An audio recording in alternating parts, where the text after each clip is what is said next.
Right now, we are just hours from the official start of hurricane season. Today, leaders with FEMA joined forces with the National Hurricane Center. They wanted to discuss where we stand heading into the season. Meteorologist Eric Burr is here with us now. And Eric, you followed along. So what did they have to say? It's all about preparedness, right? That is the bottom line, is to prepare as Florida is still dusting off from last year. The beaches still scraped up. And now we have to start preparing to do this all over again.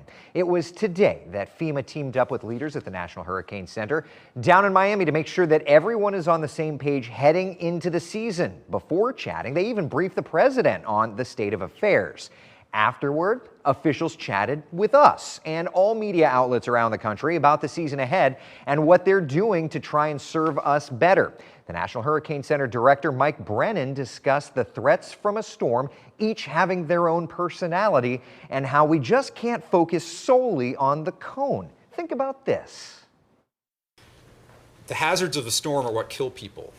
The track of the center of the storm, the category, the name of the storm, whether it's a tropical storm or hurricane, that's not what kills people. And to me, that alone speaks volumes, right? That's why each storm has to be looked at, discussed for what it will bring and do to each individual location. And here at WESH 2, it's why we cover each storm the way that we do.